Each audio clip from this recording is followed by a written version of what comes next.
Hi everyone, this is Eric from Healing Relationship. This is our weekly recorded session where we talk about relationship, healing, and self-empowerment. I believe that the relationship you have with yourself sets the tone for every other relationship you have. Today I'm very glad to have as my guest Karen Costello. Hi Karen, thank you for accepting my invitation. Hi Eric, great to be with you. Where are you in the world? I am in southeastern Pennsylvania near Philadelphia. Oh, nice. Okay, so let me start by introduce yourself. Karen Costello is a relationship expert and divorce recovery coach with a passion for helping people transform heartbreak into miracles. She supports her clients through a difficult relationship or loss and grief, empowering them to embrace the truth of who they are. She helps them reclaim their hope and confidence for a life beyond heartache as they create their happy even after. Is there anything else you want to add to this introduction of yourself, Karen? No, I think that you did a great job with that. Thank you. Yeah, and I'm just thrilled to be here and have this conversation with you today. Great. I met you through Instagram actually a few months ago, and we had a few conversations together, and I really enjoy your take and your insights on how to get back on track after divorce. We are both people who have been divorced a few times, right? Yes. So I really appreciated all the conversation we had, and that's why I wanted to have you on this show today. But my first question is, how did you become a relationship coach, and how did you become to help so many people?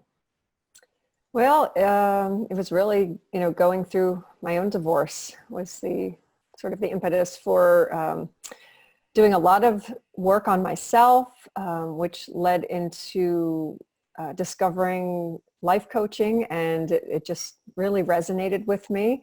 And so from there, I really decided that I wanted to focus my practice on helping people through painful relationships, breakup, divorce, just helping them to understand that you can take something that is so painful and turn it into a beautiful life going forward if you're willing to do the work to heal. Beautiful. So in every challenge, there's an opportunity, right? Yes, exactly. So and it's difficult to see. It's difficult to see when you're in the middle of something so painful. And so what I love to do is just hold that beacon of light for people to let them know that, there are so many possibilities available, and it doesn't mean it's the end of your life. It's just actually a new beginning.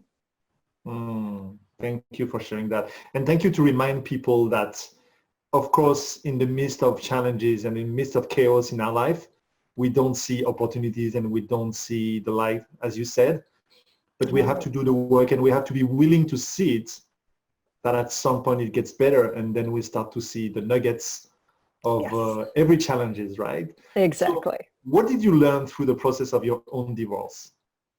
I mean, about yourself. About myself. Oh gosh. I would say the biggest thing I learned is how to connect with my truth and speak my truth, really trust that inner wisdom that's inside of all of us, which I know for myself, and I know many people, we sort of override that. That sort of that inner dialogue that's going on in our brain is overriding our inner guidance most of the time. And so what I learned is how important it is to connect with that inner guidance, because we have the answers that we need within us, and we're often looking externally for those answers. And then we become frustrated because it doesn't really feel that good to us because we're listening to other people. So it's really about connecting with our own truth and speaking our truth. That was a huge one for me as well. Speaking your truth. Yes. I love that. So tell us more about that. I'm curious about that, because I can share my own experience about that. And I'm pretty sure I have a similar experience than you. Mm-hmm. You as a woman, how did you get back on track after your divorce? And what was the shifting point when you saw finally the hope and the light? Uh, again, it was a process. It was working with a coach myself to help me to see things in different ways.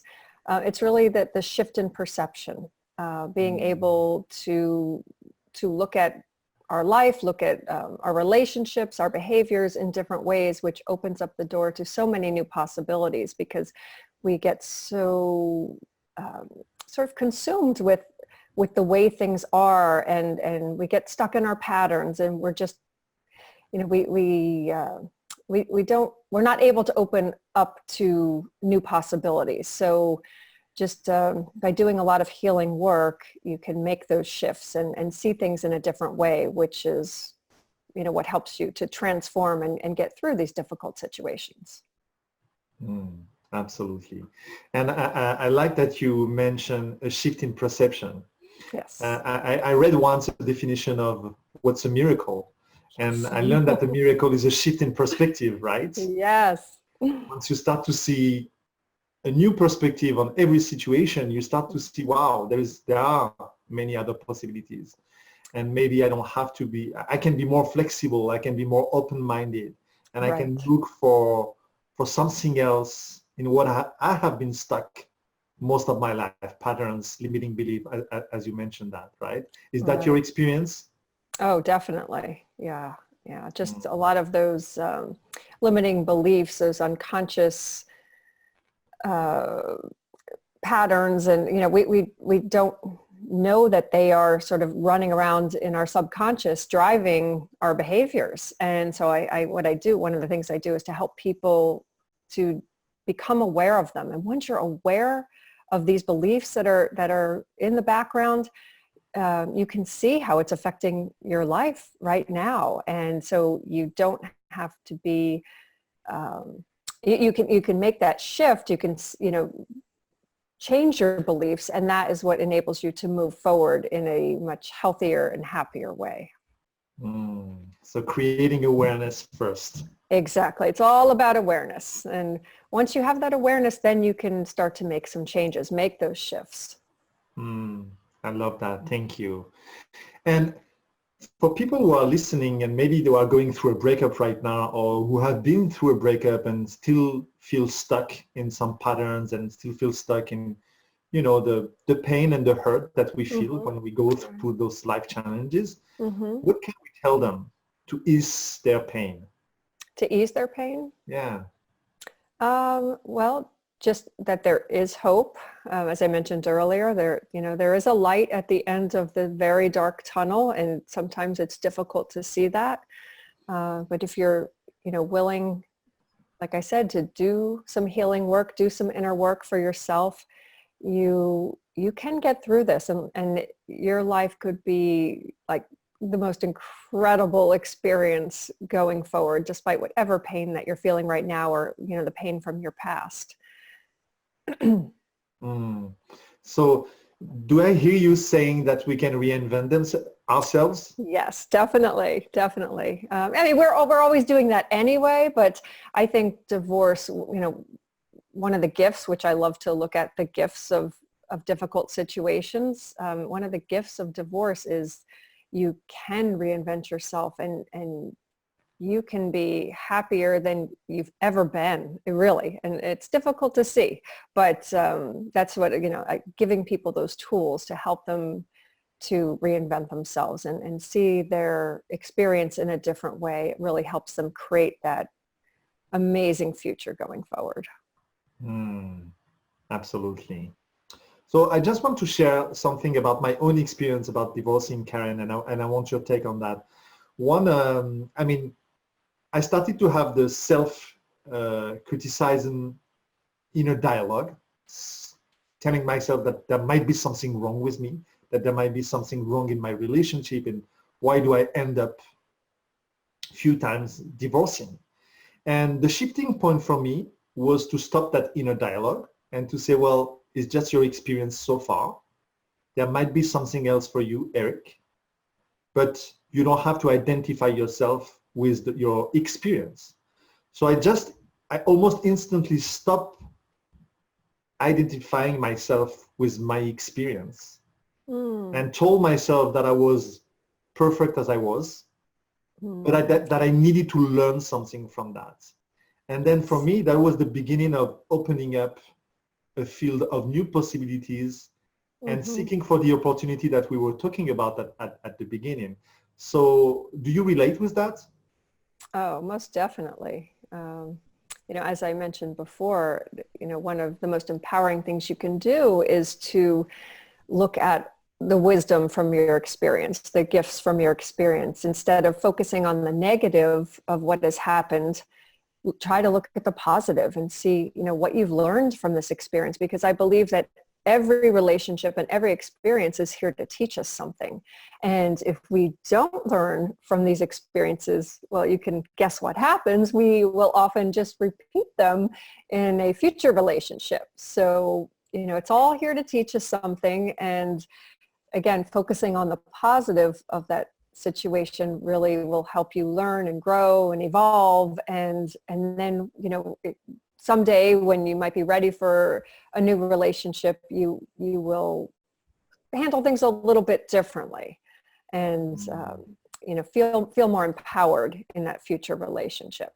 But I do also relate with a lot of the negative self-talk, because I certainly did it. And, I think it's, constant work for all of us to not focus on all of that negative self-talk. We beat ourselves up all the time. We would never imagine treating other people the way we treat ourselves. And sometimes I find that as actually a sort of a helpful trick when we have all of that negative self-talk going on about something that we did, any kind of regret. I sometimes try to pull myself out of that situation and say, okay, if this was someone I cared about telling me this about what they did or what they didn't do, or, whatever it is that they're upset about, I try to imagine, what would I tell a friend or, a loved one who was explaining that this had happened to them? I would be so compassionate towards them and say, just really say it, I would be so much more understanding as opposed to beating myself up, which is what we do. So that's just something that I find very helpful.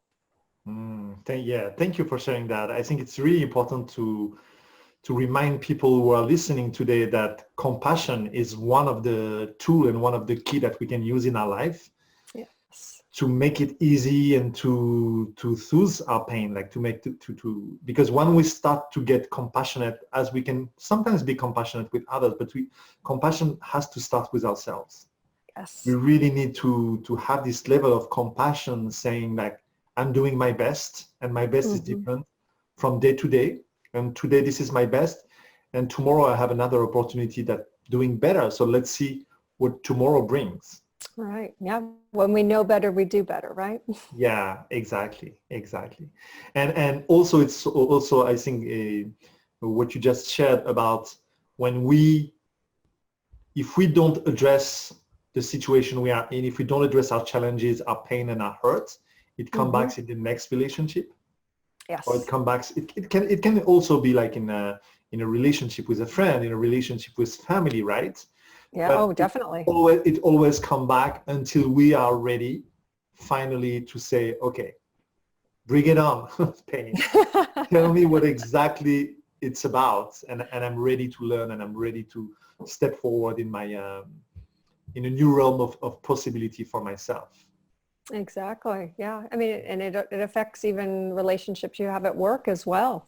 It's all related. So, when you can do this healing work in one area of your life, it will affect all of your relationships in a positive way. Absolutely. Would you like to share maybe another strategy or another tool that you have that really helped you make a difference in your life to get back Mm-hmm. on track and to get back to joy and hope? Mm-hmm.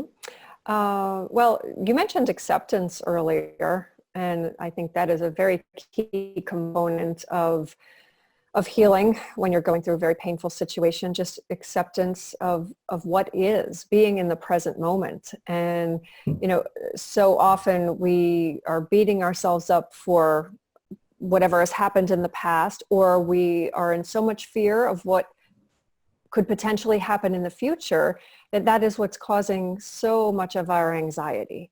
And so to really be focused on just being right here in the present moment and just living for today. I mean, because it's really, all we have. And finding that acceptance for being where you are right now is a huge gift to yourself. Yeah, I really appreciate you saying that, because I do believe that when I'm not present, we disconnect from the reality, and then we go into the story mode, and then it Yes. starts to be like the story I tell myself is blah, blah, blah, blah, blah, blah. Yes, the story, that is huge, because we have created these incredible stories around our relationships and about the things that have happened in our relationships. And that's something I also guide people to do is distinguishing the facts from the fiction of their relationship story, because the facts are just very neutral. They really don't have emotional charge. It's all of the meaning that we make around those facts that is what's causing us all of the pain and stress and anxiety. Yeah, absolutely. It reminds me a conversation that I had with my second wife. It was probably 3 years or 4 years after our divorce. And we had a conversation which was like some sort of a closure conversation, And I remember when we were talking about what happened in our relationship, wow, it's like we lived in two different kind of relationship. Mm-hmm. She had a point of view which I never seen, and I had a point of view which I never seen. So our experience was so different. And the way we communicated to each other was so different that we couldn't connect, that we couldn't see the truth of the moment, and we couldn't see the truth of our connection in those moments. Mm-hmm. And that led us to a lot of miscommunication and a lot of stories, right? Mm-hmm. Assumption and things like that. So I think it's also important to remind people to do the work about, if you can get to a place with your ex that you can get a closure and have those conversations, which by the way are tough conversation, hard mm-hmm. conversation to have, right? Mm-hmm. Then you can see others' perspective. Yes. And then you can just understand better about how you react, how she reacts, and just make peace with that. Yes. If we can allow ourselves to be vulnerable and to have that conversation, like you said, it's a very difficult thing to do, especially when things are very heightened. But at some point, to be able to have that conversation really is beautiful, and to realize that someone may be having such a different experience. We all go through our relationships with making a lot of assumptions, thinking that people are seeing things in the same way that we're seeing them. Mm-hmm. And that's why it's so great to have that communication, checking in with someone. This is what I heard. Did I hear you correctly? Mm-hmm. And, that's always so helpful in any relationship, really, because we're seeing everything through our own lens, and we really forget that other people are seeing it through their lens, and it can be very different experience that the different people are having. Absolutely, especially between men and women, right? Of course, yes. That makes it even more challenging. Yeah. So what was one of the shifting points for you after your divorce that you really felt, oh, I'm in a better place in my life? I would say the acceptance, of course, is one of the biggest things, because I was resisting what was happening to me for so long, and working through the guilt and the shame. That was a really big step for me, because I felt so much of that. As you said earlier, no one expects when they're getting married that it's going to end in divorce. Not something any of us really want. But sometimes, we find ourselves there. And so there's often, so much guilt and shame for this happening to us. We're worried about what other people think, and we're worried about children if you have them, and worried about what our families and society and religion, and, it can go on and on and on. And it's really just owning where you are in life and accepting it, and really being true to yourself, honoring that, and not worrying about what everyone else is thinking, because this is your life, and you can make the most of it. And I've just learned along the way to release a lot of that guilt and shame, which was really preventing me from creating a happy life going forward. Thank you. Thank you for mentioning that, because I think we don't talk enough about shame, Yeah. and we talk about guilt, but shame is really a huge emotion Oh yeah. that I think we have a lot. I mean, as a man, I have a hard time accepting that I'm ashamed, or accepting my shame. And what do I do with that? Because I'm not comfortable with that. But when Right. I can sit with my shame and say, hey, okay, what's really going on here? I can learn something from myself. I can Mm-hmm. more understanding about myself, more Mm-hmm. compassionate about myself. Yes. And then, as you said, I can release the experience of being ashamed and start to, what is it that I rather want to experience right now, or in Mm-hmm. my future, or in my next relationship, right?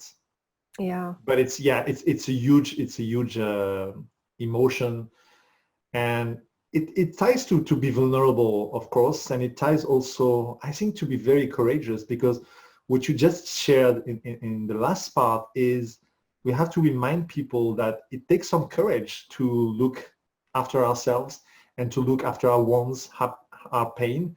It takes a lot of courage, and because we always ask people, we want to be seen by other people. Mm. But the first thing that we avoid is to be seen by ourselves. Do Very you true. Yeah. relate with that? Oh, I so relate to that. And because of, all of these deep wounds and feelings that we have, we are often pushing all of that down. We don't really want to take a look at it because it's painful. And Mm, the thing is, it's if you don't deal with it and process it and heal it, it's going to just keep popping up, no matter how much we try to suppress it. And often we're engaging in a lot of toxic behaviors in order to suppress it. Numbing ourselves out, whatever that means. Drinking, drugs, shopping, Netflix. Whatever it is. And allowing ourselves to feel, which is something, we don't often want to do. But if you can feel your feelings, that's what's going to enable you to heal them going forward. yeah, thank you for mentioning that. I'd like to ask you a question, because we are both divorced, right? So we probably are around the same age. Maybe I'm older than you, but if you look at the statistics, right, we Mm-hmm. see that probably 50% globally in the world, 50% of marriage will end up in divorce, which was not the case in the last generation, our parents' generation, right? My parents are still together. I think they celebrated 57 years of being married. It doesn't mean that they have a healthy relationship, but they are still married, right? Right. Mm-hmm. They went through that. So what is, in your opinion, why do we have so many divorces in our time today? Do you have any idea of that? Well, there's lots of things that play into that. Of course, I think, with women being more empowered, women being in the workforce, being able to support themselves, I think they feel a lot stronger and more courageous to not settle in a relationship that is unhealthy. And so you see a lot of situations where someone would have stayed married because they really had no options and no resources. Nowadays, women have so many more options for themselves, and I think people are just becoming also more aware. They're not willing. It's obviously it's not as taboo as it once was. I think that was a big part of it. There was a lot of shaming from community and religion, and it's becoming less and less taboo to get divorced now. And so people are perhaps not staying when they would have in previous times. Yeah, thank you for that. I totally relate and I agree with you. So my last question would be, what was the best advice you ever received in your life? In my whole life, huh? Yeah. um, I think trusting myself, that that is some of the best advice. And one thing I also that really resonated with me was when I was very concerned about hurting my husband, with with making certain decisions, I was told that whatever is in your highest is also in his highest. Mm, And that thank you. was so beautiful and so profound, and really brought me such a great sense of peace. And so that really resonates with me.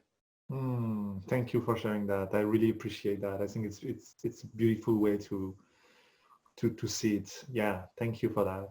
Karen, we're almost at the end of the interview, and I just do you want to say anything else before we wrap up, or to the people who are listening to us? I would like to say that something that is so important during these difficult times is to really take good care of yourself. That is something that we often overlook. We're taking care of, everyone else in the world, and we overlook ourselves a lot. So I think self-care, that term is thrown around a lot lately, but it's just a good reminder that it's so important to do things for you. And it doesn't have to be anything major, but just even, giving yourself 10 minutes to go for a walk, or buy yourself some flowers, or, do something that you've been wanting to do for so long and haven't done. Just something that will help you to start reconnecting with joy and passion, and because we lose a lot of that through this process. And, starting to put yourself first, because you really can't take care of anyone else unless you're taking care of yourself first. So that would be something I'd like to leave people with. Thank you. Thank you very much. Thank you for being a great guest. I really appreciate your compassionate and kind-hearted energy. So thank you for having this conversation with me. Oh, thank you, Eric. I'm so pleased to be here with you. Thank you. And guys, it's time to wrap up. So as I always say, if you open your heart, you have all the love you need. So take care of yourself, and until next time, we'll see you soon. Bye.